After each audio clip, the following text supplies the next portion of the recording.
What's up, everybody? Welcome back to another episode of hopsgeeknews, your home for comic books, movies, TV shows, and we typically feature a beer of the week. I am Matt. With me, as always, is Lauren. And if you are new to the show, please go ahead, like, subscribe, share, follow, comment, review, whatever it is to your heart's desire. It could be a 1, it could be a 10, it could be a 5. You can tell us whatever your heart desires in those comments or reviews.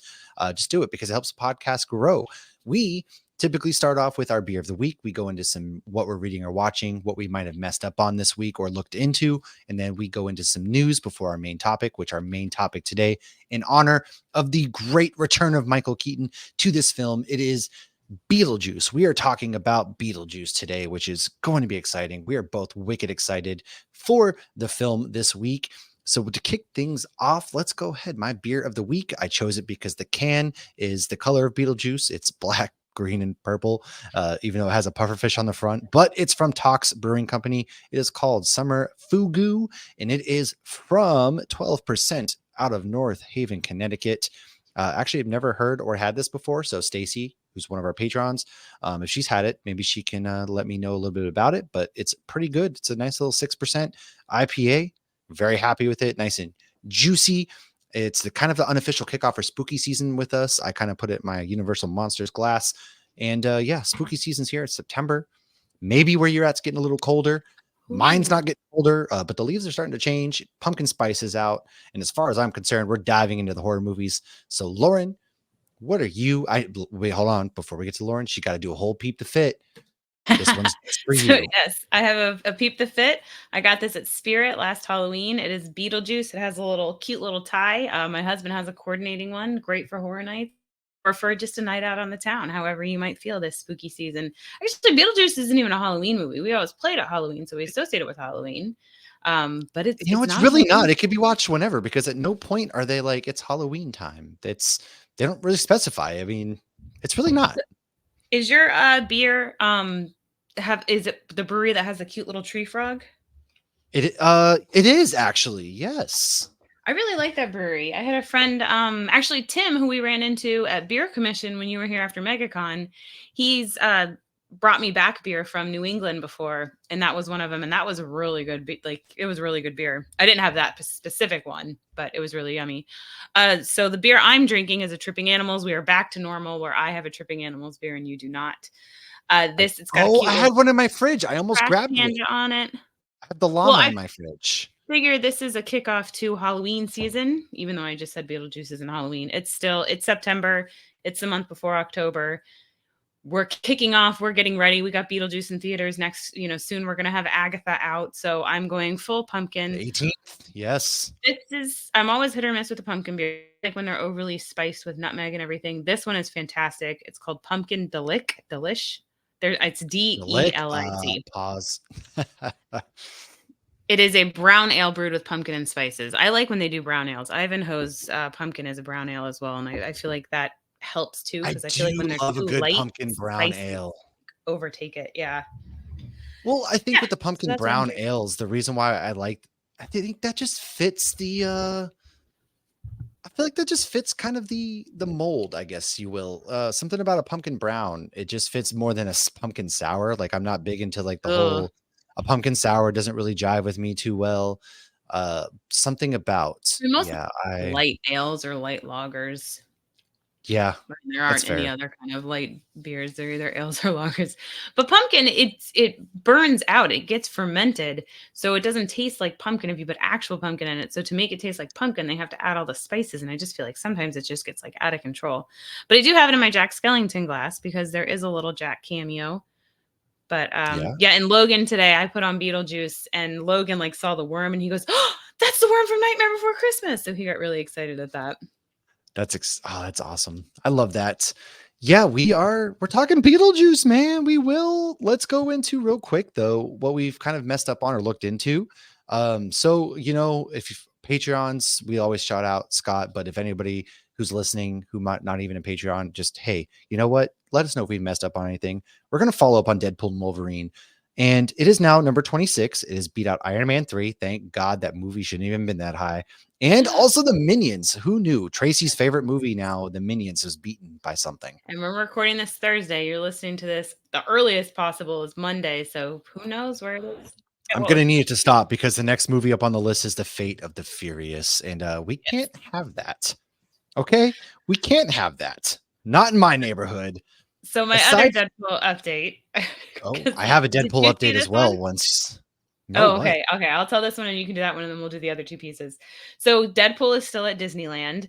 And recently he made a joke that because he tells these stories that kind of mimic Cinderella and whatnot, but he puts himself in there and he like Cinderella is Cinderpool.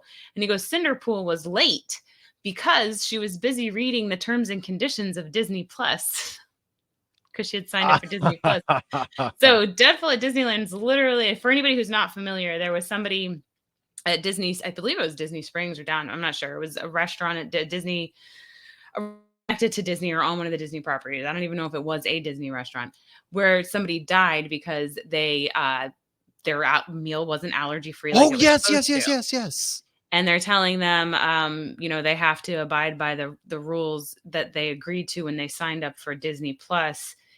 Move forward with like a lawsuit, like I believe it's they just went back on that and said because they started getting a lot of shit and they're basically like, just kidding, haha. Oh, good. Move forward. Yeah, no, they were getting a lot of stuff. Shocked that Deadpool said that, and then Wolverine goes, "I don't get it," and Deadpool goes, "They get it," and points like at all the parents laughing. I did see. Yes, I was wondering, like, do you think he was allowed, like, got clear? He had to have gotten clearance. There's no way he had to have, but I did wonder that way. too.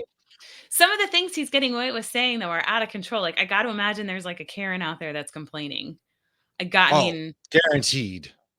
But maybe he's just bringing in more people than Deadpool, man. They probably gave this is their way of making fun of themselves and people. I feel like Deadpool's now like their way of getting snarky with people who complain about Disney. I would like Deadpool's going full meta, full breaking the fourth wall, like in person. He's owned by Disney, and it's just insane. All right, give us your Deadpool. So you know how I was making fun of my son's friends' parents last weekend for taking their kids who are like 10 and 8 to go see Deadpool and Wolverine? Yes. Well, I'm not going to point fingers. However, somebody in this household was like, well, I think our 8-year-old could go and see it. Now, I'm not pointing fingers. But what's it wasn't my idea, and I was like, she was like, you should take him. She was like, you should take him to go see it. She showed him the trailer. She's like, how do you feel about that? Because it was the opening. It was we watched the NSYNC on Disney Plus video. No, we watched the Bye Bye Bye music video of the opening sequence, basically of him killing.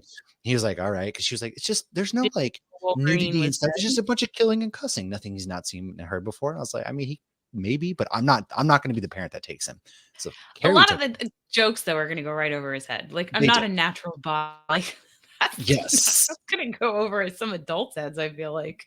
Well, so she took him. I didn't have a problem. I co-signed this. Okay, I'm not blaming her. I just was like, I don't think that I want to take him to go see this in theaters. I've already seen it twice. I feel awkward. Nobody would judge you, but people would judge her just because she's the mom. But they went, and he comes back. Dad taking his son to the movies. Nice father-son bonding time. Yeah, whereas if a mom does anything questionable or judgy, people are like, "Oh my god, can you believe that mother? Terrible mom! Oh, the women in this world these days. Go blah blah blah." Oh, look at that father being. Yeah, he liked it. He was like, he came back and we're like, so how do you feel? And he was like, there's a lot of killing. I was like, they're damn right there was. And then I was like, what are your favorite parts? And he really enjoyed the bus scene was his favorite part. And then today in the car, he goes, can you bring me on your podcast to talk about Deadpool and Wolverine? I was like, jeez, I'm kind of curious the opinions of an 8-year-old. Maybe we'll do a short. Maybe we'll do like a little YouTube short. I don't know. We're not famous yet, so we'll have to scrub that if we ever become famous before Paramount sues me or gets rid of us or Disney says, now this isn't. But now it's like, where do we stop, right? Like he saw Deadpool and Wolverine. Like, where do we stop? Like, what can he not watch now? Well, honestly, for me, because Brielle, I'm having Brielle go through them. So next up is X-Men First Class. And my only hesitation on not letting her watch the Deadpool trilogy is the first one. And it's just that it's mainly that sex scene. I have told her, like, because my one friend Brandy, she does have the Once Upon a Deadpool. She's in Fort Lauderdale though. So if she can't, get the digital code to me or whatever, because I don't think we're down there. I've seen these movies enough that I feel like I can edit it. You know what I mean? And like just fair. Yeah. catch her up on it. Like Logan is violence but it's no more cursing than she hears from me. And like Logan, I don't even remember there really being dirty cursing. That's I mean, what I'm saying. obviously Like there is some things like, pegging and things. Obviously, they're not going to understand that. well, like you don't see that in Deadpool and Wolverine. You do see No, that in the first Deadpool movie. So that's, I feel like that's fair. it is I guess. terrible too to say we're okay with violence and not sex, but Well, I guess like our biggest thing too was the fact that, like if is one of those like if he sees a bunch of violence, is he going to start acting violent? But I was like, no, that's the dumbest thing. That's like violent video games turn people violent as school shooters. I was like, I don't agree with that at all. So well, I don't think he's not running old, around saying yeah. swear words either. He's old enough to know like he shouldn't be doing this stuff as well. Like he's for an 8-year-old, like not to be like, oh, my kid's smart. He understands, like he has a very good grasp of right and wrong. He's a very sweet kid. So Right. And that's that's also why what it is because I did have a friend who, it's actually Erica's brother-in-law. His son was getting big into the superheroes and was getting a little violent, but he was like 5 and he just wanted to be the superheroes and like he couldn't understand that, so they had to cut him off a little bit, like very young. But yeah, once they're right. old enough, it's like the kids will be like, well, why are you allowed to curse and we're not? Because I know when it's appropriate and when it's not. You don't, You and you're don't, not allowed yeah. to curse until you can differentiate that. See So that, I but feel that's a like, good thing to do as a yeah. parent. Like you explain to them why versus being like, because I said so. Like saying because I said so is stupid. It's Unless such a they've cop asked a out million as a times and you've parent. already answered a million times, Fair. But when you're then like, you well, because you and wouldn't said know how so. to handle yourself, we cut Power Rangers off even for a while because our kids would like want to fight for and whatnot after, and they didn't know when was the proper time to wrestle. But anyways, I'll hop off my soapbox. Sometimes I just give them Let us lightsabers know and if beat the shit out of each maybe other. taking an 8-year-old to Deadpool and Wolverine was too much. I'll take your opinion into account, but it's already happened, so it doesn't matter. Just like, what does it Um, matter? It's just like let a me cow's know. opinion. It's a I don't moot care. I'm point. just curious to know, like, do people think that's a little out of pocket or not? I don't know. I'm curious. Well, I come back and forth with Brielle, but I am gonna let her. But I'm making her watch everything That's before. I'm smart. making See, her. that's smart. So yeah, I said something the other day. I'm like, you haven't seen the Marvels, have you? She goes, no, you wouldn't let me because I haven't seen Captain Marvel yet. So watch Captain Marvel. Then watch Captain Marvel, you little shit. Exactly. Look what She's you seen did, you random. little jerk. So here is your Tim Stanley cameo.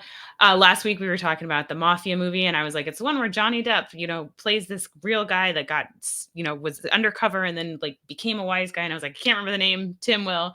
So yesterday I got a random text from Tim that literally said, quote, I'm texting you Donnie Brasco for no particular reason, end quote. So see, I don't even need to Google some of this stuff. I There can you just go. wait for Tim to call us out.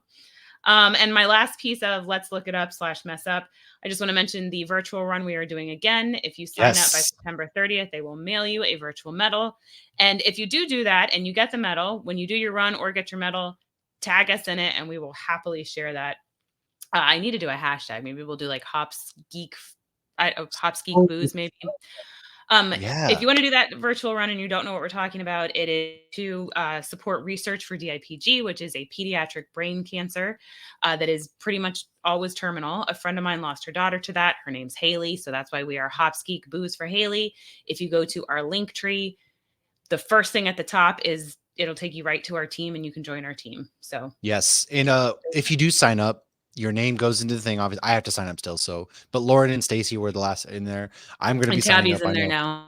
Tabby's in there. Our Discord folks are going to be signing up. You have a while. I'm always such a procrastinator. I'm sorry. It's just You who I can even am. sign up in October because you have to do the run in October, which it's on our system, You got guys. 31 days in October. October's the best month, first of all. But But you don't get we your virtual will medal unless you sign up by September we'll 30th. sign up still. And I think what we're going to do, number one, it goes to a good cause. Number two, um, this also we're going to do like a random giveaway. We may or may not have some pint glasses on the way.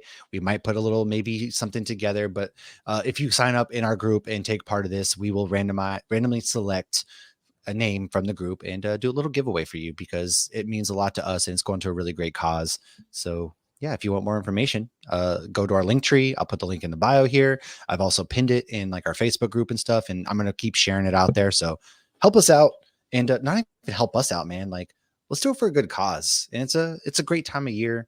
Work off some of that candy you're going to be eating too. Oh, It's a give you make motivation. Some people work for motivation. What better way? But let's go into what we have been reading and or watching. Lauren, why don't you take us away? So I reviewed 2 comics this week. One was The Hunger and the Dusk.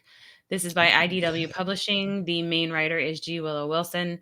This one I've been talking about for probably a year now. So they just came out with book 2, issue 2.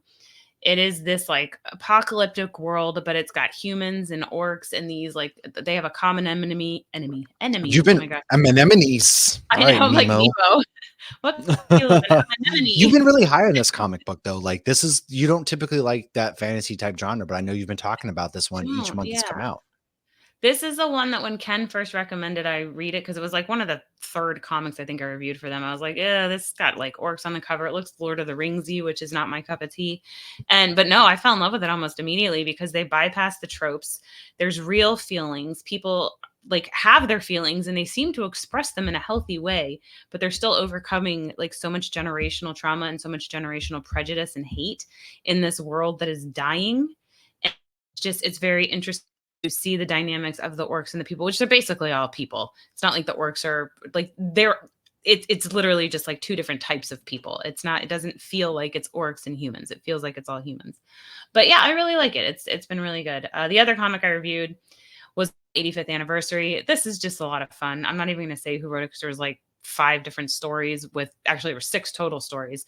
But it starts with Deadpool's head and Wolverine in the 85th century, and they're at a museum, and this tour guide is giving the most amazing tour of like old heroes, and they have like Kamala Khan's scarf, and he goes, this was Kamala Khan's scarf, she was able to do this with it, he ate off of it. That's why we have the term scarf your food down, that it like came from that. Oh, And then they go that's into this funny. whole then you get a flash story with Kamala Khan, and she's actually like hung up the scarf and she's got a kid, but then they're like, please come back. Galactus is like trying to eat planets again. We need your help. And then it like goes back to like a As Spider-Man always. story. I know. And there's another old like story that's got like Nightcrawler, but it clearly takes place a little more so in the past. But they just go back and forth. And during this whole time, Wolverine and Deadpool are fighting a bad guy in the future too. But it's a lot of fun if you're just looking for like a fun thing to not get attached to anything to celebrate Marvel's 85th anniversary. Grab that. Ooh, I And like do you want that. to talk your comics before we go into TV? Oh, I did read Yeah, I volume will go. 4 of Something's Killing the Children. I'm going to go get 5 this Oh, week. That very 4 great. was Very really great. good. It went that whole one, it was like the 4 or 5 issues that went into her past when she was a child Hmm. and her parents died. That was really cool. So pick that up. They're It's making it what, Netflix? yeah, yes. And James Tynion shared that he's writing episode 2 and 3 right now and stuff like that. So no casting Really announcements good. yet, but it will be coming. And so I have read this week. So starting with Aliens versus Avengers, Hickman is writing this one. Like Ben Percy is writing the Predator versus Black Panther. This one is very, very dark. It starts off with Black Panther and crew, or actually, I should even say it starts off with a Kree being strung up and having a chest burster had already come out, and the Kree died, and this group was like, well, I thought they'd be stronger, and so the group of Black Panthers led by T'Challa and his son show up, and basically at that point they see the xenomorphs and they kind of kill a few and hightail it out of there. Show now Earth. Xenomorphs have been let loose throughout the galaxy, Earth being one of the places. And one thing that's really cool is that Hickman really grasps how parasitic xenomorphs are, where they spread fast and they're violent and they're vicious and they're primal. And so Earth pretty much gets wiped out, taken over. There's one city left. We see our heroes have fallen, except for there's a city stronghold led by a very old Bruce Banner who turns into Old Man Hulk. Captain Marvel is there. Is Old Man Hulk, he's completely with it though? The gamma radiation hasn't made him go evil? Well, he's like blind basically, but he is with it. Why Yes, do in they this get case. everybody blind when they're I old? don't know. I can't hear you. I'm blind. Yeah, he's blind basically. Valerian, I believe. Valeria. I don't know why I'm blanking on Reed Richards' daughter. She's there. Oh, okay, yeah. Miles Morales is there and stuff. And I think there's a really cool sequence too, like not to get too I'm gonna spoil just a little bit. That was essentially a face hugger latches onto Miles's face, but he has a symbiote that attaches itself to this face hugger and able to control the face hugger, and then it reattaches it to Miles so he doesn't get infected. But now he becomes like some like mutated version, Last Hope against the Xenomorphs, which was really cool. They introduced, like, again, a lot of, they're all old, Earth has fallen. Now a lot of the mutants have left Krakoa and they went to Mars. They're like, peace out. Apocalypse is, there's a scene. Mars. Yeah, they dipped out. They said, I'm going to Mars. Apocalypse chose to stay behind and fight on Krakoa. And you kind of assume his fate is death, but there's a lot of cool characters, a lot of great art. Aside from that, Distillery Media put out White Boat #2 from Scott Snyder and Francesco Francavilla.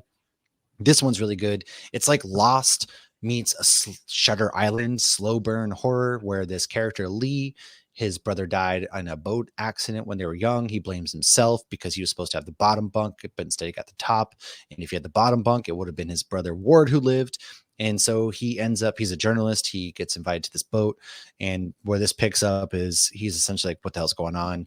And they're these people that are explaining to him that they've built this ark. They're trying to advance humankind beyond. Everyone's always trying to advance humankind to pretty much survive forever. And so it's very trippy, very horror. There's Krakens, which is really cool, beautiful art. They go to the jungle, which is why it gets some Lost vibes. There's really sick sequence where there's this whole page spread of flesh being peeled off this body, and you see a brain, and the coloring is like a burst of red, orange, and it's very, very well done. So check that out. I did read the Hive Minds NYX #2 with Laura is the focus. She is Wolverine. She is badass. She is vicious. You got a little surprise. It takes place like at a nightclub. You know, the mutants are being hunted. They don't know by whom. And so that was really, really, really good. I really enjoyed that. You can tell they are having fun with this issue because Laura gets let loose, and they really enjoyed it. And then the last thing that Marvel run not long ago that was the same kind of thing. Like Miss Marvel was in Mutant Menace. We're being it was like Miss. Again. It was one of them that Amon Vellani actually worked on. Which Amon Vellani is one of the writers for the 85th one. Yeah, it's Mutant Menace was the one that she was working on, actually. Yeah. Which she was actually just at the Toronto Comic-Con, where she dressed up like what's her name from Something Is Killing the Children, funny enough, which is pretty cool. I saw those. That's her. Yeah, I didn't realize that was her. She's such a dork. So fucking awesome. She's amazing. She's like the one celebrity I'd love to have on the show and nerd out about with for a while, but last thing never gonna happen. No. Last thing I did read was Frankenstein issue #1. It's Universal Monsters Frankenstein. This comes from Skybound Entertainment and also Image Comics. It is from Michael Walsh and Tony Mary Griffin. This one is really emotional. Like, Skybound and Image have been doing a really good job with the Universal Monsters series. Creature of the Black Lagoon was out, and Dracula. Both of those are all out. They're 4-issue runs each. In this one, it has like a very bright orange, flowery, exciting cover, but then you go into it, it's dark. There's this kid who's crying over his father's grave, and then some grave robbers come. Well, those grave robbers happen to be Dr. Frankenstein and his little minion, who's very creepy. It reminds me of the creepy little hunchback dude from 300. And so he follows them to see what's going on. Obviously, Frankenstein's born, and you get to see Frankenstein in the shadows. And just the way they did his face was very emotional. You can see the sadness on his face. You're led to believe that this kid's dad has become Frankenstein's monster, and it kind of ends there with a cliffhanger. I don't want to spoil yet. Very, very good. Very good. Check this out. 4 issues, like I said. And then I watched season 4, episode 1 of Only Murders in the Building. I will say, I don't know how this show is 4 seasons in and continues to find ways to get better. The screenwriters need to put on a how-to TED Talk of how to do TV shows in Hollywood. Add Paul Rudd and Meryl Streep. That helps. Each season includes new people. This one has Zach Galifianakis and Eugene Levy. I love him. But it twists and turns. I'm not going to spoil it because episode 1 ends. Oh yeah, and I just finished very emotional. Okay. Yes. Yeah, I watched. There's only 1 episode out so far. Okay, I was a little hungover, and I was like, but see, I messed up too because I forgot they don't release them all at once. But then our Cantina Hour should be episode recaps of Only Murders in the Building. Yeah, I'll watch the whatever's out there. But yeah, obviously, I loved season 3. I did not guess. They make it so that you guess everybody. Like they set it up so you think it's everybody, so you really don't know. But I loved the twist with Meryl Streep, which I'm not going to ruin it right here. It's some of the most clever writing ever, and the actors like. Martin Short, Steve Martin, and Selena Gomez should Work so well. obviously, Steve Martin and Martin Short do. They've been in movies together, but add Selena Gomez in the mix and some of these other characters, and it's like, how do they work so well together? And I love that they make fun of their relationship in the show too. They do. They do. They're very self-aware. See, actually, the one thing I will say, and well, maybe I don't even want to say who I thought the killer was, because I thought it was like out of left field, we'll and save I was it. so wrong.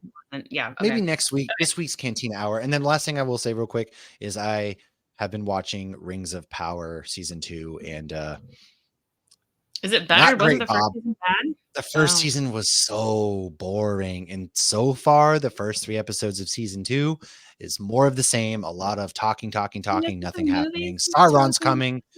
No, Lauren. No. That's all I remember. Even the trees walked. Oh my God, the trees kicked ass. Okay.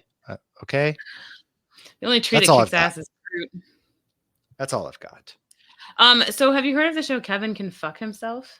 No, you're the second person to ask me, and I don't even know what this is. So if there's something you've been wanting to watch on AMC, but you didn't want to buy a service that has AMC, they're putting all their shit on Netflix right now. So Kevin Can Fuck Himself is 2 seasons. The main character is Alexis from Schitt's Creek. I think her name's Annie Murphy. And it's very interesting. I'm hoping, because I'm on season 2, and I'm hoping that it ends with a nice bow at the end and didn't just get canceled. So what it is it goes back and forth from sitcom to a drama. So the sitcom, Everybody Loves Raymond feels, or King of Queens, where the wife is always the butt of the joke. It's all about the main character man, advantage of everybody, but a joke. It's all, it's all like, oh, lighten up, I'm just being funny. And then when he's out of the room, it instantly goes from this comedy laugh track, very lit up, to this dark, gritty, the laugh track's gone. She's feeling the repercussions of feeling like shit and being walked over. And so her plan is she's going to murder him. Oh, okay. That's really cool. It actually is really cool because you see it instantly. Like, as soon as the show starts, it's like she's got laundry. They're playing beer pong in the living room, and they're calling her mom because she's like, oh, we have to do this. And they're like going to have a big rager for their 10-year anniversary, even though that's not what she wants. But she always caters to him, and he thinks he's so smart. But it's not just like this is, so many sick. Oh, and it is the overweight, not as attractive guy with the very skinny, beautiful wife, which you see that in all the sitcoms. But it's not just that too. You also see like the best friends start to struggle with this, male lead. And you start to see like all the people that are being abused by this guy. And he's just there for laughs and just there for this. But just the switch from just the laugh track drama it's really cool. It's very artsy and very good. I'll have to look into that because I like that premise. Yeah, it's got some dark humor. Well, let me finish it and make sure it doesn't end on a shitty end and that they wrap it up nice. And then I will tell you to watch it. Good, because that show One Day got rehashed because Sean finally watched One Day, that Netflix series that traumatized me for life. And I tried to tell him, but he's now traumatized too. I told you, Sean. I told you. Do we have anything else before we go into news? Nope, I'm ready for some news. Well, speaking of TV shows, how would you feel about a Ted Lasso season 4? It wrapped up so beautifully, but I'm not against a season 4. I almost feel like I want a season 4 because it did wrap up, but I feel like something was left unfinished in season 3. They did say that they're in talks with, Jason Sudeikis. They have, oh gosh, I can't remember her name. She signed back on. Phil Dunster, who played Jamie, is not going to be back due to scheduling conflicts, apparently. But I feel like there's still something that could be told here. They set it up for spinoffs, I will say that. But I felt like for Ted himself, I almost felt like maybe we do a spinoff, but I don't know. Maybe, I don't know. I agree. I'm conflicted. Like, obviously I want more Ted Lasso, but I guess you're right. They kind of wrapped up Ted's story. So I would almost not mind having Nate and Brett Goldstein, running the club, and maybe Ted pops in and out randomly. But they did set up for spinoffs. Or maybe they go and build an American soccer club in this one. Who knows? Like, that could be a fun thing because American soccer is just like what if they're trying to build the U.S. men's soccer team that sucks so bad? I don't know. There's lots of possibilities, but I'm open to it. We'll see. So did you know there's a Lego movie coming out with about a Pharrell Williams biopic, and it will be in theaters October 11th, called Piece by Piece, and Kendrick Lamar and What Snoop Dogg are going to be part of it. is I don't know. Kendrick Lamar just diss tracking everybody? I have no idea. It's very. I don't know. I Uh, was kind of like, wait, what? I'm what? like, well, it's Lego, so I guess I'll put this in. So I we shall got see some what it is. questions about that because that seems weird. Like, what an odd pair. I love Kendrick Lamar, obviously. I really enjoy, Snoop. I can't Mhm. say that I love Pharrell Williams. Is it going to come with a big hat? I would I love have to no know. idea. Is the Lego It'll be a character going to little be a big inflatable hat? hat. Maybe we'll see. October 11th in theaters. All right. Well, I guess we'll see in theaters. Yeah. Okay. Okay. You know what else is coming to theaters that they showed pictures of? The new What? Jurassic World Rebirth will be in theaters July 2nd, 2025. Now, I feel Oh, like that's July's going to a big move month. because July 2nd is Jurassic Park, July 11th is Superman, and then the following week is Fantastic Four. I feel like those are going to move. Like, I have a feeling Fantastic Four is going to go to August. I feel like Jurassic Park's going to push to close to Memorial Day in June. I don't know if Uh, they got 4th of July weekend though. They might stick with that. True. Something I feel like I don't know. I will say that I am not excited because the last two Jurassic Park films, primarily the last one that came out where we finally get to see Jeff Goldblum, Dr. Grant's back, Ellie Sat, like they come back and then it's just about crickets. Not excited, but this one apparently is about Scarlett Johansson's character. The dinosaurs are dying off. They're not built for this world. They're surviving in tropical climates. She's trying to get some dinosaur blood to essentially help solve a disease in humanity. Okay. I saw no shots of dinosaurs from the stills they released, but they love themselves that red flare scene. So I guess we'll see. I can't say I'm excited at this point for a new Jurassic Park movie, which sucks because I should be excited to see dinosaurs on screen. But are we going to get dinosaurs? We barely did in the last movie, so Mm. here I am. Well, Ryan Reynolds teased the fact that Gambit is still alive in the void. If anybody hasn't seen it, there is a clip going around where you see Gambit just walking over all the dead bodies, and then he kind of looks into the camera, and you see that little, like, red in his eyes, kind of flare on the screen. And I wonder, like, is this being shared now, weeks after the movie came out, because one, they didn't have a green light to bring Gambit back, and now they do, or was it because Ryan Reynolds was very adamant they weren't going Very to make a movie reminiscent of when commercial somebody for leaked a another movie? Deadpool screen test, right? Yeah, right. But he didn't even like pretend like this was an accident. Ryan Reynolds himself posted this. This didn't I just know, come I out. know. And you Yeah. saw like it looked like the ring, the sling ring thing from Doctor Strange was reflecting off of his skin. Oh, he said So sling ring magic or whatever. yeah. So I'm That just what was his saying. eye? Oh, see, I watched on my phone. Maybe I need to watch on a big screen. I assume the You should. glare in his eyes was because he has like red eyes in the comics, No, and then that was the Doctor Strange circle of oh, so trust. they're coming to get him. Well, it's not Doctor Yeah. Strange anymore. Well, we Well, don't know. at least Yeah, it no, could it be. still is. Oh, Who maybe it's knows? Doctor Strange with the lady with the third eye, the Charlize Yeah, Theron character. Charlize Theron. Maybe he's gonna help stop an incursion I just and wish fix Marvel would Doctor stop bringing Strange. in characters and forgetting about them for like 16 years. But like Shang-Chi was supposed to be the lead in the Avengers movie before they scrapped that whole idea. I'm okay if they, as long as they eventually bring them back. Like, yeah, we've gotten Hercules, we've gotten Blade, we've gotten whoever the hell Harry Styles was, who I already forgot. Oh, Thanos' brother. Yeah, they aren't even moving forward with an Eternal sequel. Like, And stop. Yeah. Patton Oswald was the little dude. Mo- Oh god. Oh yeah, the little dude. He's like a Well, troll kind of or whatever. mhm. He's in like random It's comics. obviously Gimli. I don't know. It's not Gimli. That's from Lord of the Rings. Just to be clear, before you get excited. I know it's not Gimli because I would know the name if it came up. I'll hear it and then I'll be like, I don't know. Well, two okay. quick So what pieces other of news? movie news.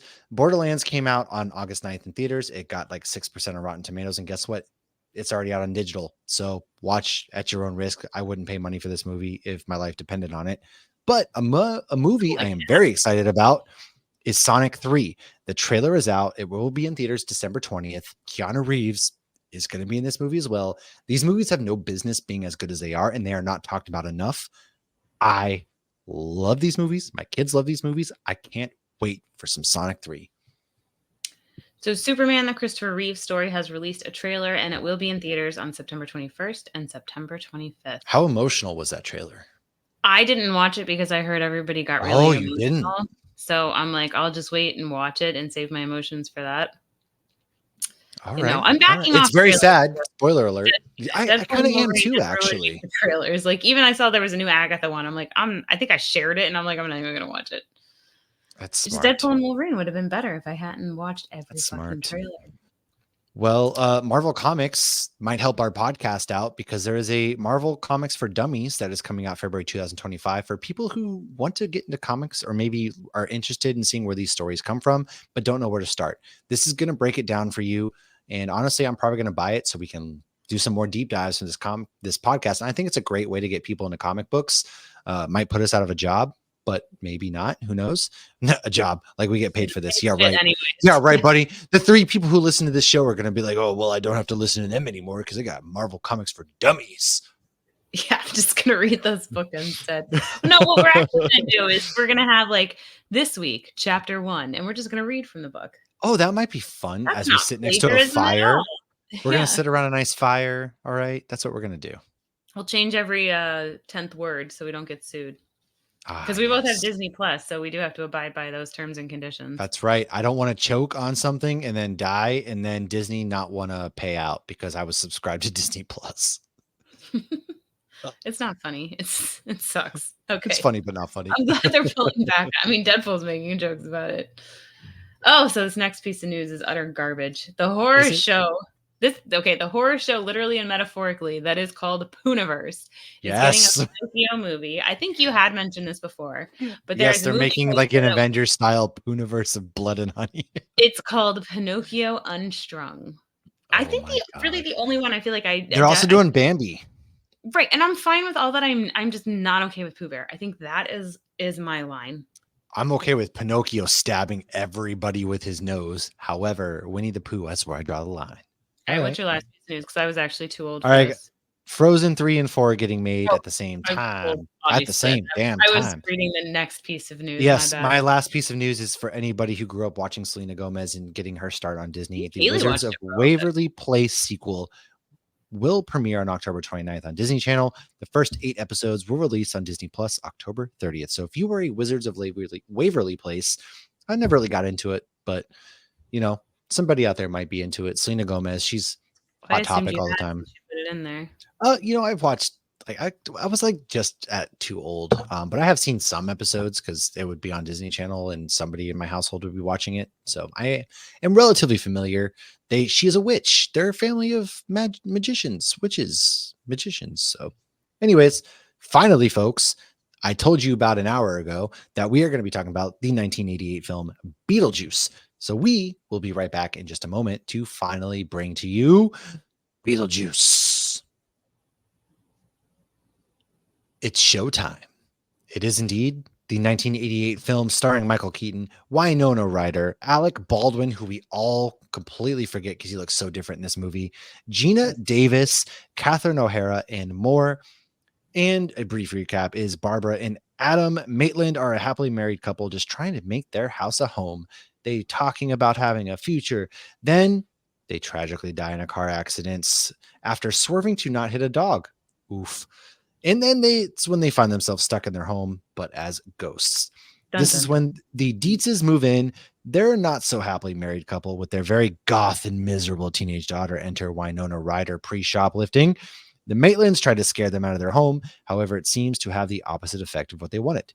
As such, this attracts, you guessed it, Beetlejuice. Beetlejuice. A spirit, yes, who is grossly hilarious with an evil side, played by Michael Keaton. He decides to help the Maitlands, but then they quickly learn that they now have to help the teen daughter, Lydia, from the Beetlejuice. This is after her parents try to profit off of the Maitlands being ghosts.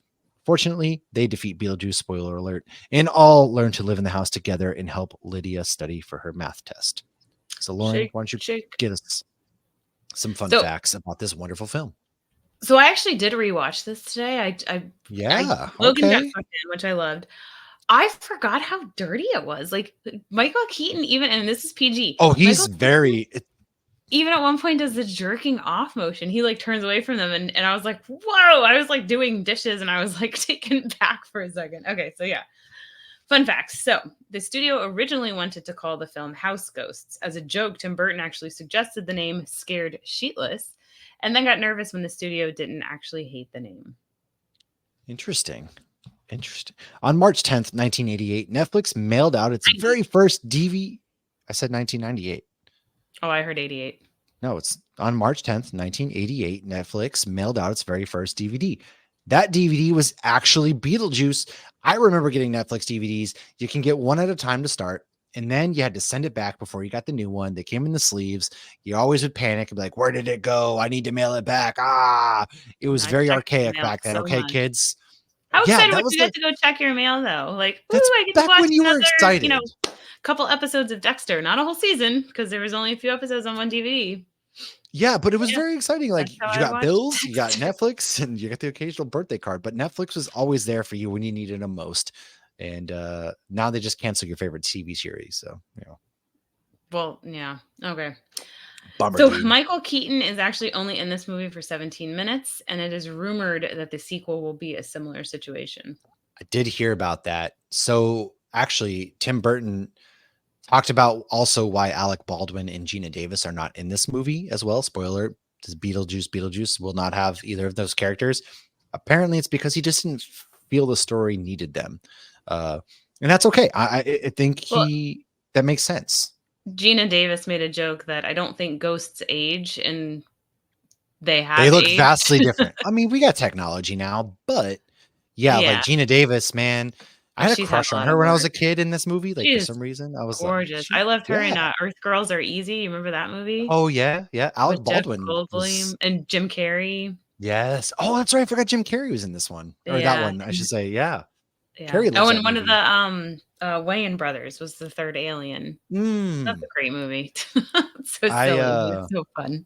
Like I said, Alec Baldwin was probably like 60 pounds lighter, and he looks very different in this movie as well. Like, it's easy to forget that Alec Baldwin was in this film at the same time. I also don't know if they all got along, but yeah, Beetlejuice, like Michael Keaton's not in that movie very much at all. And that's something that I forgot. Catherine O'Hara actually met her husband on the set of this. He was the production designer. They got married in 1992. And fun fact, they're still married, guys. Love sometimes does reign supreme.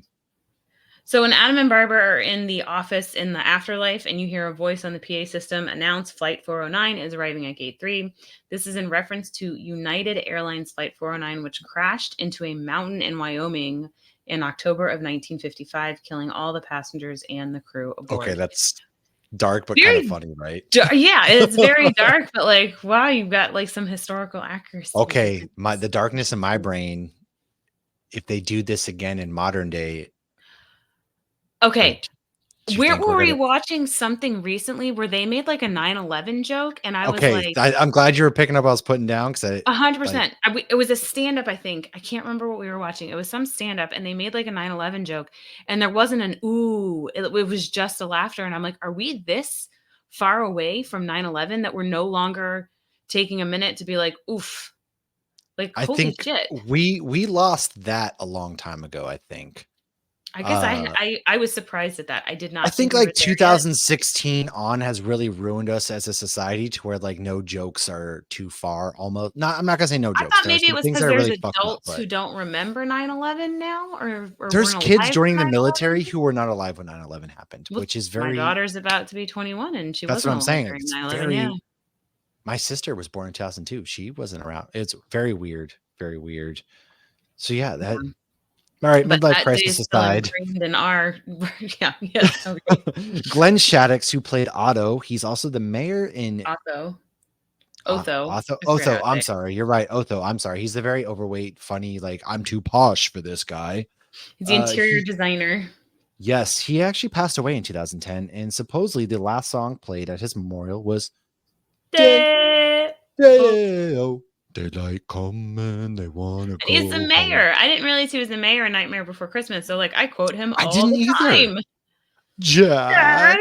But you can kind of hear his voice, though. Like, granted, he doesn't speak very different as much, but it's Tim Burton, and it's come on, like it makes sense because he likes to reuse people, but you can kind of hear his voice now that I'm singing Jack in my Yeah. head. Like, I'm only interesting. an elected official. So you can actually, speaking of Jack, you can see Jack Skellington's head on top of the merry-go-round that actually ends up on top of Beetlejuice's head. So you see the little Jack head. That's why I have my There Jack was, glass. And I broke a big rule when ooh, I went to Horror Nights. I never wear Disney stuff to islands, but I wore my Jack Skellington stuff as you because, for one, should. it really matched this Beetlejuice shirt, and two, The fit. Jack is in Beetlejuice, man. You honestly, I'm telling you, man, that's why I sent you the Jack Skellington performance hoodies. You know, you can rep the Roosevelt's brand. Performance hoodies, they're amazing. They're comfortable. They're not too heavy. They're very nice and Yeah. light.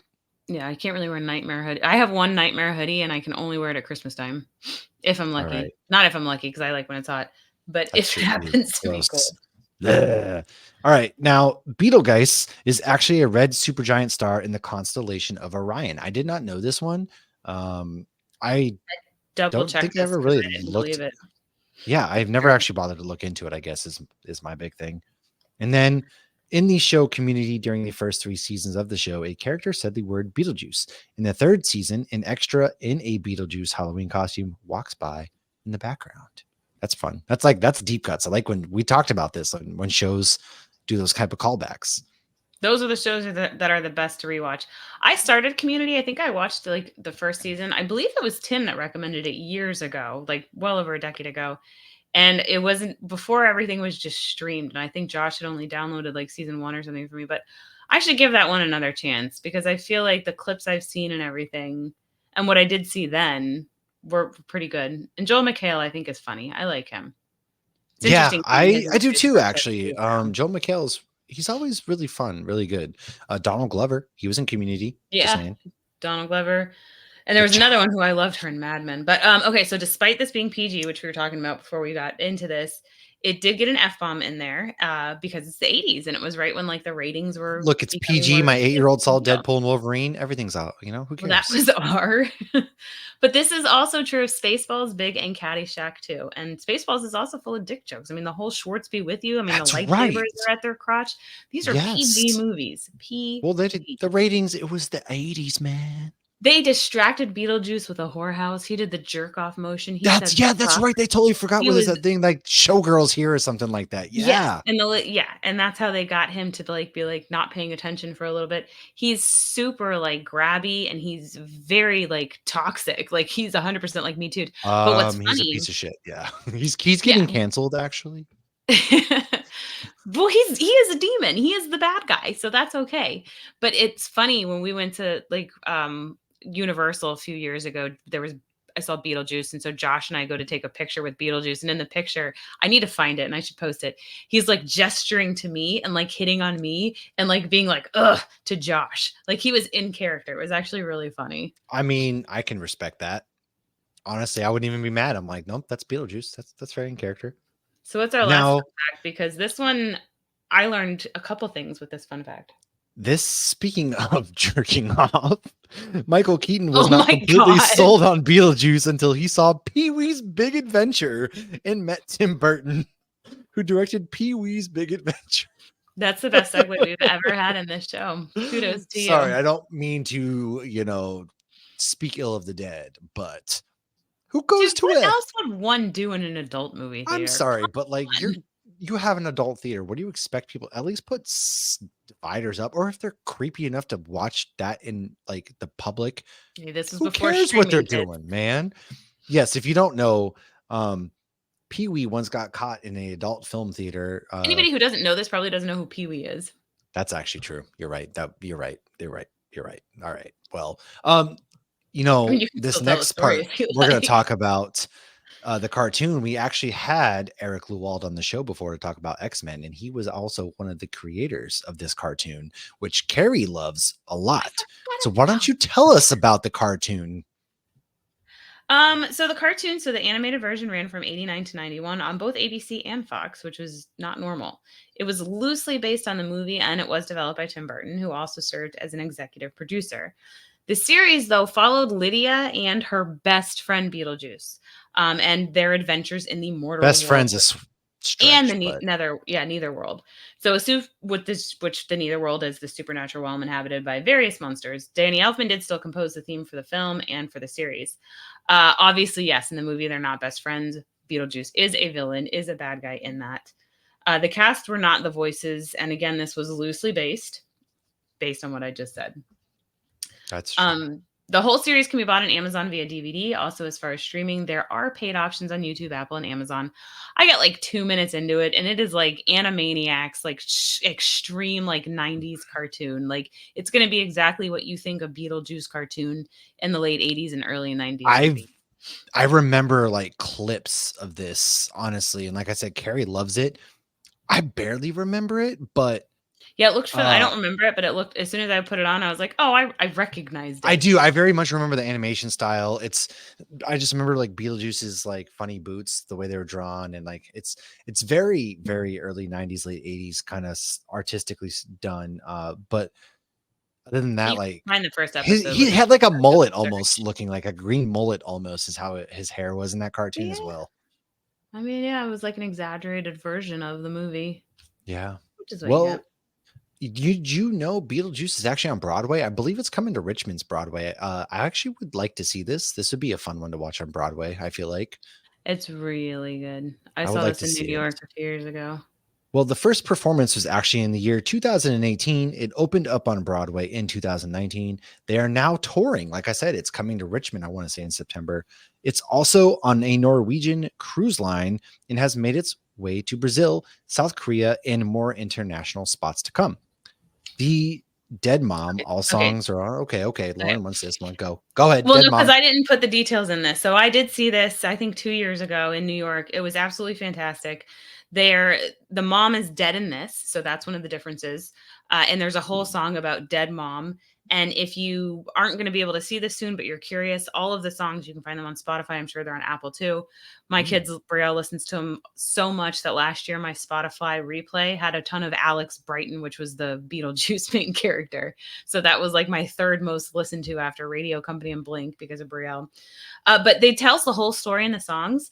It's similar, but it's also very different. And they did such a fantastic job. And there was even a clip where the guy went off script for a second and Adam Driver was in the audience and he looked at him and he said, "Hey, you killed Han Solo, not cool." But like he made it rhyme and it went with the words and it was really good.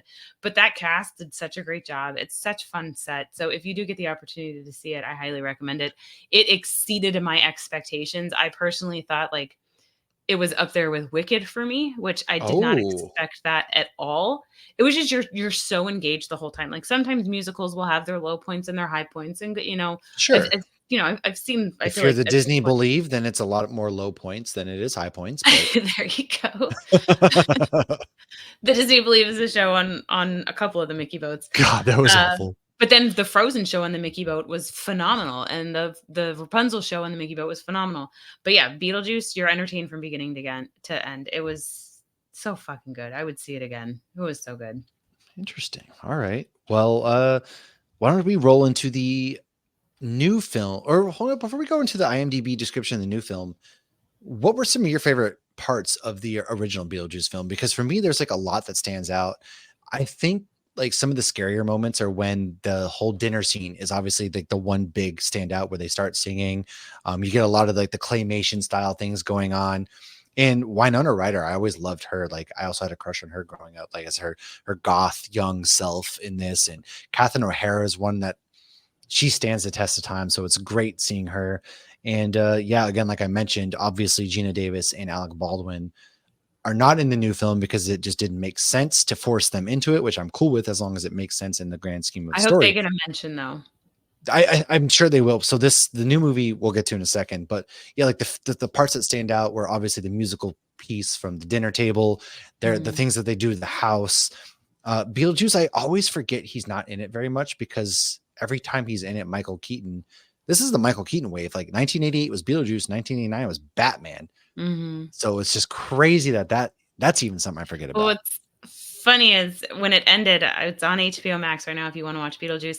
And when it ended, the next recommended thing was to watch Batman 89, and you see Michael Keaton as Batman, and you see Joker, Jack Nicklaus as Joker, and Logan goes, "That guy looks like Beetlejuice," and I'm like, "Which guy?" And he points to Joker, and he's like, "Joker," and I'm like, "Fun fact, actually, Batman is Beetlejuice." And like, look, I could see Logan's brain like. Wouldn't it be funny if Jack Glowing. Nicholson was in this movie in some regard or something like that? Like, hey, actually, and his like Logan's brain's just like trying to do the math. You can't process it; it's too much.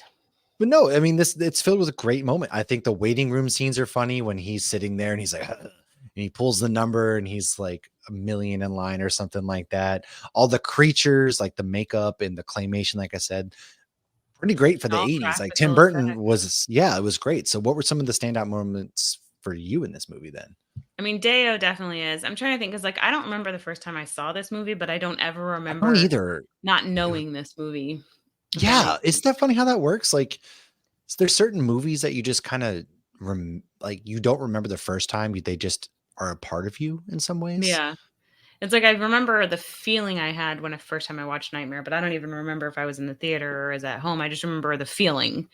Right. But I never remember not knowing Beetlejuice.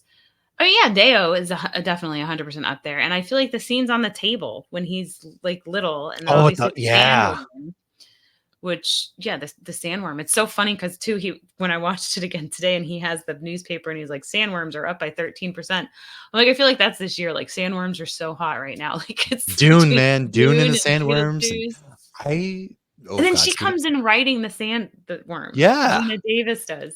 So, she could have been I in don't, Dune. for some reason too, like I always forget that they actually die and they're the ghost in the movie until I rewatch it. And I'm like, oh, that duh. I don't know why that's one thing that just always, and I thought it was really like creepy too when they decide to like change their heads and faces because they're ghosts. Mhm. They can do whatever. And he stretches his face out and they have like those really creepy styles going on. It's just, that's really well done even. And But it's all I thought comical still. They it do a is, good it's job of balancing it. very dark comedy and there's scary moments. Like if you're a young enough person, like kid, my kids know who is. They want to watch Beetlejuice, but I'm like, you're probably a little too young because they would have nightmares. I Okay, feel it's like only PG. well, the thing is like my youngest daughter, like she loves the Grinch, but then all of a sudden decided that she's scared of the Grinch. So I'm like, if you think that Grinch is scary, let me tell you about Beetlejuice, kid. Well, They'll Logan never didn't sleep want he again. goes, "Don't put Beetlejuice on," and he was just doing his homework, so I'm sitting there just assisting when he needs the assistance, and then I'm watching him get sucked in, I'm like, "Why are you watching Beetlejuice? You're supposed to be doing your homework." He's like, I'm trying not to watch it," and he kept getting sucked, but I was happy because he doesn't watch anything that's not animated, like, he Mhm. loves watching fishing videos and videos about animals and stuff, but so I Right. was happy that, I'm also He was trying to get him watching to watch. something that wasn't that. Right, I'm trying to get him to watch The Greatest Showman because that's what I want him to be for Halloween. Oh, The Greatest Show. Okay. We're doing Hercules in this household. I'm gonna be Hades. Carrie's going to be Meg? no, I think she's actually gonna be Hercules. And Harper's gonna be Meg. My son's gonna be Zeus. And then my anxiety-ridden dog, Hank, is gonna be Panic. Our cat's gonna be Pain. And then our white fluffy dog will be Pegasus. Oh, that's perfect. So that's our thing. But The Greatest Showman, that's a really cool idea. He could be Greatest Showman Deadpool. Erica's trying to get everybody to be different Taylor Swift things, and she said if he's the greatest showman, that could be part of it. Hey, I'm in. Call me. Call me. He's talked about wanting to be something that sings, so that's why I'm trying to I'm singing. encourage the greatest showman. Well, there you go. He could go ahead and be Beetlejuice then, because Beetlejuice is Oh, he could it's a be, musical. but yeah, that's what. No, oh, he sings on, but I don't have a video of that. Okay, Ah, let's go okay. into. Well, hold on before I go into it. So this movie actually is rated 82% on Rotten Tomatoes. It has a 7.5 out of 10 on IMDb, and It's not the rated critic, PG. I'm assuming. uh, you know, it's interesting how like they didn't have rules back then, right? Like there were no rules, nothing like that. Like, but it was overall like it made in the box office $74.7 million, which wasn't a lot then. But if you kind of go back now, it did pretty well for a 1988 film, which leads us Yeah. to finally the sequel.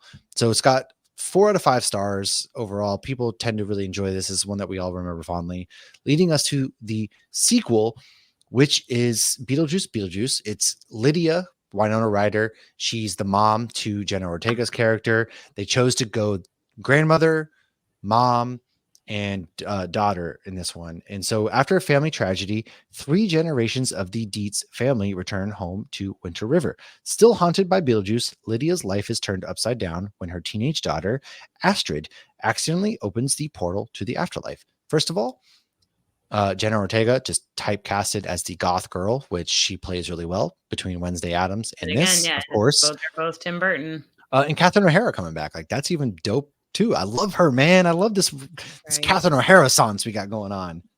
Yeah, Tim Burton has like 10 people he just recasts for everything. He really Even does. Pee-wee was Lock or Shock. I think he was Lock. Oh, I didn't remember that one either. So Lock, Shock, and Barrel are Catherine O'Hara, Pee-wee, and Danny Elfman. Huh. So, yeah. Danny Elfman, by the way, I've like stumbled on his TikTok. I had no idea that he has like a TikTok. He does. It's really cool. He does concerts. I didn't know this. Oh, I need to find it. Yeah. I'll have to find it. To me, he's the real Jack because he does all the singing. Yeah. No shame to Chris Sarandon at all. Like they're both Jack, but like the singing, that's Jack. It was, I didn't realize he did it. Anyways, Michael Keaton, Wynonna Ryder, Catherine O'Hara return along with Jenna Ortega. Now, Wynonna Ryder was actually 15 when she did the first film. She's now 36 plus 15, which is some math that I'm not going to do because I'm stupid. She said she never not 36. No, she said that she actually never thought Lydia would be a mom, and she expected to be a lonely spinster. What else does But that wouldn't make sense with her ending though, because she was like at the end, she was, not wearing as much eyeliner and getting an A on her math test. So it would make sense that she, Well, I mean, part of her character development. She's like 51. She's 52 now. 52. There you go. See, look at that quick math, folks. Yay. What was one of her? How does Stranger Things tie into Beetlejuice? Because this is interesting. So Wynonna Ryder had one condition when she first met with Stranger Things creators Matt and Ross Duffer for a role that they wanted her to play. And that was if Beetlejuice 2 ever gets off the ground, they'd have to let her take a break from the series to film it. It's okay. They're never actually going to come out with season 5 anyways. I mean, how do you not agree? Like, who doesn't want Beetlejuice 2? I mean, you can't deny arguably like the main character of Beetlejuice 1, the opportunity to come back in Beetlejuice 2, which again is like arguably one of the most, I don't want to say influential, but well-known movies of all time. I am curious. I am very much so looking forward to seeing this movie, which does come out this week. Can't wait. Just because, like, I really hope that they did a great job and did it justice, because I feel like Tim Burton's not a big sequel person. Obviously, Batman's different. Doesn't. Yeah, like, he's really not. He's very much in, as much as I'm love Nightmare and I'm a big, give me more of what I love. Like, I don't really want Nightmare to be touched. I kind of wish Hocus Pocus hadn't been touched. Yeah. But it sounds like they're confident that I've actually the social media reactions are out and they said it's not as good as the original, but it's still good, which I think as long as this day and age, if a sequel to an original, cult classic film is fine and good and entertaining, I'm taking that as a win at this point. Like, I don't think Michael Keaton would have returned if the script wasn't good, for example. When I got a 3-minute standing ovation at the premiere in Venice. I don't believe in those because how many crappy movies have supposedly. Anyways, from the interviews, it actually sounds like this is not a very CGI heavy film, more practical effects and puppets. They all, which including Tim Burton, had a great time making it. Again, I wouldn't expect anything less from Tim Burton. I feel like he would obviously pay, practical. Just it stands the test of time most of the case, and I think that's the way to do it. Yeah. And I saw an interview with Jenna Ortega today where somebody said there was a picture of them lined up and it looked like the Avengers. And she's like, oh, that's funny because when all of us were in the same room together, the main cast, Tim Burton would say, Avengers Assemble. I like that. I also saw this thing today where there was like a red carpet spot where somebody taking a picture, Wynonna Ryder was like, take off your sunglasses. And Jenna Ortega was like, no, you don't have to do that. And so she didn't. And I'm like, wow, that's in like today's Hollywood, I guess, like somebody telling you to do something. And Jenna Ortega was obviously younger. she's not so much up and coming anymore. She's very much a household name, but to have the power, be like, no, telling Wynonna Ryder of all people, like, dude, don't listen to them. You wear those sunglasses in these pictures. Who gives a shit? Josh That's always something tells me that. Take your sunglasses off so I can see your face in the picture. like I think you don't have to. I Like, think who that might cares if just you have be a sunglasses preference on? thing where somebody might prefer their sunglasses on. I mean, especially if you're meeting, people get emotional and stuff. You might want to shield that, or the sun Also, could get like in your eyes and it's hard to keep them open. But I that think that too. for some people, it's like, oh, you're gonna want your full face in this picture. This is a big I don't opportunity because that's what care if I'm Josh will yeah. regularly be like, take your glasses off because I always have sunglasses on outside. Well, I mean, it makes sense. Like, if I could wear sunglasses, I would obviously have them on too, because like you're always squinting, and then maybe for some people who are very self conscious about wrinkles, maybe that's another thing. Like my Well, eyes, they're closed, they're wrinkly. Ah, when I was had to get reading glasses when I was like 23, the eye doctor said I already had sun damage, so that's when I started wearing that's the other thing. sunglasses. You need to protect your eyes, man. Yeah. Some last things I do want to touch upon before we wrap up this episode is that the film actually had a $15 million budget. So making 74.7, it was a commercial success. And it actually won the Academy Award for Best Makeup and trio of Saturn Awards for Best Horror Film, Best Makeup, and Best Supporting Actress for Sylvia Sidney. The film's success spawned, obviously, video games, the musical, all that kind of stuff. And the final thing we shall leave you all with is the fact that this film is due to release. Beetlejuice will release this week. They say September 6th. We all know September 5th, that Thursday, is when everything starts to happen at 3 p.m. And aside from that, you can get a nice sandworm popcorn bucket at your participating Pretty cute. theaters. And yeah, I'm loving this age of It's a popcorn candy buckets. bucket.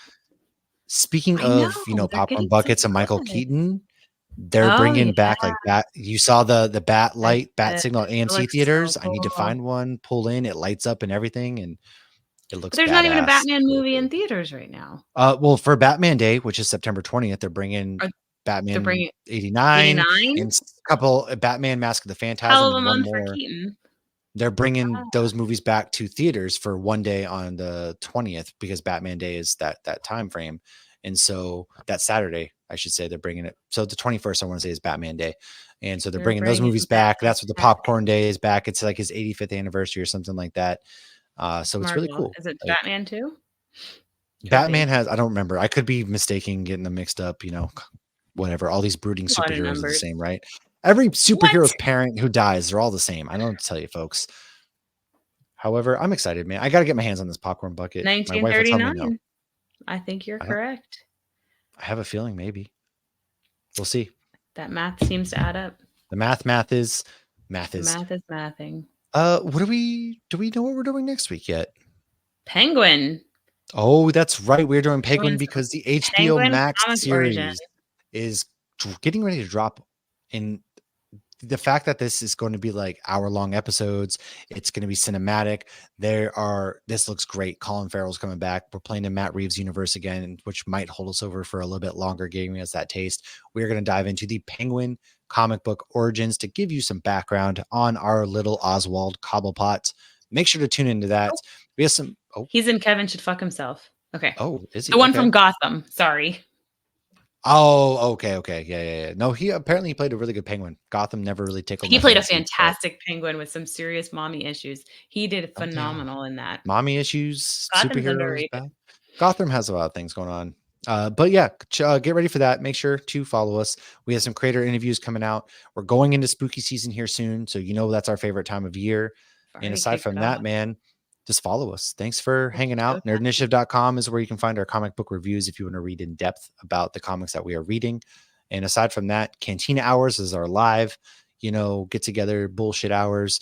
Patreon, in September, we didn't do one in August. Things got away from us. September, we are going to try to do our Patreon movie nights where we try to do it each month. So you can support for as low as $1 a month and everything goes back into it. We have some cool new stickers coming. We have some pint glasses coming. Lauren drew a really cool new, fun logo that Patreons are going to get first crack at. You get ad-free episodes and everything like that. So thanks for supporting the show, everybody who already does. And until next time, we will see you guys later. Beetlejuice.